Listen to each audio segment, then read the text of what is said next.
2026년도 새봄 맞이 이제 부흥회 및 수련회에 대해서 함께 광고 말씀을 드리고자 합니다.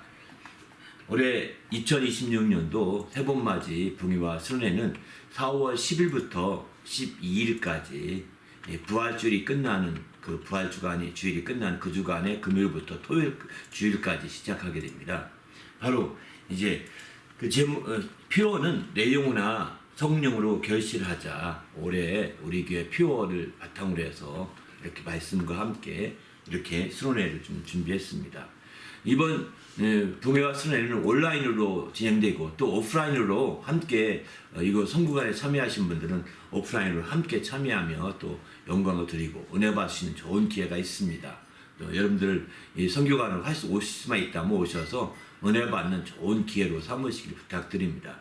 수련회 프로그램이 나왔는데요. 프로그램에 따라 좀 말씀을 드리게 되면 이제 부흥회는 알다시피 3번 정도 이제 금요일날 저녁, 토요일날 저녁, 주일날 난 예배를 통해서 3번 정도 부흥회를 나누게 되고요. 또 수련회는 이제 성경 공부를 중심으로 한 수련회가 진행되는데 바로 금요일날 저녁 또 이제 토요일날은 하루 종일 성경 공부와 함께 특강으로 이렇게 이어집니다. 이렇게 이제 이어지고 또 주일날은 알다시피 이제 그 먼저 예배 드리기 전에 먼저 성경 공부부터 이렇게 준비해서 할 계획입니다. 아무튼 우리 주님 안에서 이런 그 바탕으로 말씀을 좀 드리려고 간단히 말씀드리려고 합니다. 먼저는 부흥회 내용들은 이제 먼저 부흥회 첫 시간은 성령과 포도나무라고 이렇게 비유를 했습니다. 바로 요한복음에 나오는 성령장에 대해서 말씀드리려고 하는데요. 이것은 바로 포도나무 비유를 왜 성령장에서 이렇게 말씀하셨을까? 성령에 대해서 집중적으로 설명하는 요한복음 14장, 15장, 16장이거든요. 그 중에서도 15장에 이 포도나무 비유가 가운데 딱 실려 있습니다. 이것은 도대체 성령장에서 이 의의는 뭐냐? 이것이 비유하는 바가 궁극적으로 무엇을 말하고자 하는 것인가? 결론은 성령이다라는 말씀입니다. 그냥 우리가 알다시피 포도나무는 우리 주님이시고 우리는 가지다. 너희가 내 안에 내가 너희 안에 거하면 열매를 많이 맺는다. 이렇게 내용의 주된 내용이죠. 그런데 바로 뿌리로부터 시작해서 줄기, 가지, 열매까지 같은 것은 성령밖에 없습니다. 그래서 이 얘기를 통해서 성령이 함께 역사해야 되는구나 라고 하는 것을 주님이 깨우쳐 주시려고 자신과 관계된 비유로 말씀하시면서도 성령이 역사하실 것을 보이지 않는 성령이 꼭 역사해야 된다는 것을 말씀하고 있구나 하는 것을 깨닫게 되면서 이 말씀을 좀 부흥회 첫 번째 시간으로 말씀을 증거하려고 준비했습니다. 두 번째는 이제 부활 후에 주님이 성령으로 명하셨는데 바로 무엇보다도 부활 후 성령으로 명하신 것 중에 너희가 성령을 받으라 이렇게 명령하시죠. 그리고 나서 그 이후에는 이제 주님께서 성령을 기다리라. 바로 승천하기 직전에 다시 한번 성령과 관계된 말씀을 또 하시게 됩니다. 그러니까 부활 후에 주님께서 증거했던 많은 내용들이 있는데 그 내용들이 뭐 크게 많지는 않습니다. 그러나 그 중에서도 성령에 대한 말씀이 가장 많다는 것입니다. 성령을 받으라부터 시작해서 마지막 성령을 기다리라고 말씀하시고 또 누가복음에 보게 되면 성령이 기다리라고 하면 이 성에 머물러라. 하늘로부터 능력이 입히울 때까지 이게 성령을 받는 것을 의미하거든요. 기다려라고 말씀하시고 또 주님이 이제 승천하기 직전에는 성령이 임하시면 내 증인이 될 것이다. 땅끝까지 이르러서 이렇게 말씀하시잖아요. 이렇게 바로 주님께서 성령 아무리 뒤져봐도 주님이 부활하신 이후에 40여일 동안 증거했던 많은 말씀들이 있지만 그 중에서도 성령에 대한 말씀이 가장 많다는 거예요. 그런 측면에서 부활 후에 명령하신 이 성령에 대한 말씀을 우리가 좀 깊이 되새길 필요가 있다. 왜 주님이 굳이 그렇게 말씀하셨겠는가 하는 것이죠. 더 나아가서는 이제 세 번째 주일 낮에 말씀 나누고자 하는 것은 오직 성령이 임하시며 이라는 제목으로 나누고자 합니다. 주님께서 마지막 부활하기 승천하기 직전에 남긴 말씀이죠. 승천하기 직전에 너희 오직 성령이 임하시게 되면 너희는 이렇게 될 것이다 라고 주님이 말씀하신 그 말씀을 바탕으로 주일 메시지를 이렇게 주일 메시지 겸 또 부흥성의 세 번째 시간을 좀 증거하고자 이렇게 준비했습니다. 또 수련회에 대해서는 우리가 알다시피 이제 수련회는 이제 첫 번째 수련회에서는 성령의 주심과 이 여기서는 이제 수련회는 1과와 2과는 요한 1서 중심으로 나눴고요. 또 3과와 4과는 요한 계시록 중심으로 나누었습니다.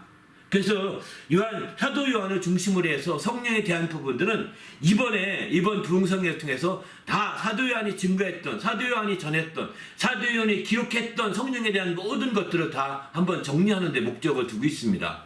그렇게 해서 사도 요한만큼 영적인 분이 없거든요. 영적으로 접근한 분이 없거든요. 사도 중에서. 그렇게 영적으로 접근하고 영적으로 증거했기 때문에 사도 요한이 증거하고 있는 성령에 대한 부분을 굉장히 중요하다고 생각합니다. 그 중에 대표적으로 요한복음이 그런 거겠죠. 요한복음에 대한 것은 계속해서 매주마다 이제 설교하고 있습니다. 계속 설교하고 있고요. 이제 오늘 또 설교하게 될 것입니다. 그래서 더 나아가서는 이제 바로 요한 1서를 통해서 어떤 성령을 증거하고 계시느냐, 바로 성령의 주심에 대해서 이렇게 말씀하고 있죠. 성령의 주심에 대해서 2번 이렇게 말씀하는 것들을 1과에 다뤘고요. 또 성령에 대해서, 성령이 증거하시는 성령에 대해서 이제 5장에 가서 또 말씀하시게 됩니다. 증거하시는 성령에 대해서 제가 2과에서는 이제 다루고자 합니다. 그 다음에 3과에서는 요한계시록을 중심으로 하는 성령인데 성령과 교회 관계를 집중적으로 먼저 다루고자 합니다. 왜냐하면 성령이 교회들에게 하시는 말씀을 귀가 있는 자는 들을지어다 했거든요. 오늘날 교회가 성령이 하시는 말씀을 듣지 아니하고 사람이 하는 말을 듣습니다. 사람의 사상을 전합니다. 사람의 교훈을 전합니다. 이렇게 되니까 이제 사실은 성령의 역사가 교회 안에서 정말 증거되지 못하고 결과는 그 성령의 전하는 성령이 교회에게 하시는 말씀을 들을 수 있는 귀가 점점 쇠퇴하는 겁니다. 없어지는 겁니다. 이게 가장 큰 문제라는 생각이 듭니다. 바로 그런 측면에서 이제 세 번째 성경공부에서는 다룰 거예요. 네 번째는 이제 성령의 요한계시록의 중반부에 후반부에 보면은 성령의 감동하심과 초반부에 성령의 감동하심을 통해서 하나님의 인도하심을 받게 되죠. 또 한 가지는 성령의 이끌림을 받았다 이런 표현을 씁니다. 감동하심뿐만 아니라 구체적으로 이끌림 받았다는 것입니다. 이 바로 요한계시록에서 강조하기는 부분입니다. 이런 부분들을 중심으로 해서 좀 말씀을 나눠야 되겠다 생각합니다. 또 한 번을 더 있는데 그것은 이제 주님께서 말씀하신 대로 이제 요한계시록의 특강을 통해서 이번 수련의 특강을 통해서 요한계시록에서 말씀하기는 성령에 대해서 다시 한번 종합적으로 특강을 통해서 말씀드리려고 이렇게 준비하고 있습니다. 그리고 더 나가서 특강 한 번은 이제 요한복음의 성령장에 대해서 한번 종합해 보려고 합니다. 성령장 전체를 한번 훑어보고 그 다음에 이제 바로 그 중에서도 포도나무에 대한 것은 이제 부흥성의 첫 시간에 이렇게 말씀하려고 하고 포도나무에 대한 것은 먼저 말씀하고 그걸 빼는 나머지 성령장에 관계된 부분들은 특강 첫 번째 시간에 이렇게 준비하려고 준비했습니다. 여러분 아마 이렇게 내용 전체에 말씀을 드렸지만 이것만 들으셔도요 아마 굉장히 풍성한 내용일 거라고 느낄 것입니다. 이번 정말 부흥회와 순회에 참여하셔서 여러분의 심령에도 새로운 봄이, 신령한 봄이 올 수 있기를 간절히 부탁드립니다. 할렐루야. 성령의 봄바람이 불어올 수 있는 좋은 이런 부흥회 순회가 되도록 기도해 주시고 내가 또 온라인이라도 참여하셔서 내가 이렇게 꼭 은혜 받고 내 심령에도 성령의 봄바람이 불게 성령의 단비가 내리게 해야 되겠다라고 하는 간절한 그런 바람과 소망 가운데 기도해 주시고 또 저를 위해서 많이 기도해 주시기 부탁드립니다. 그래서 주님 안에서 풍성한 역사를 이룰 수 있도록 부탁을 드립니다. 감사합니다.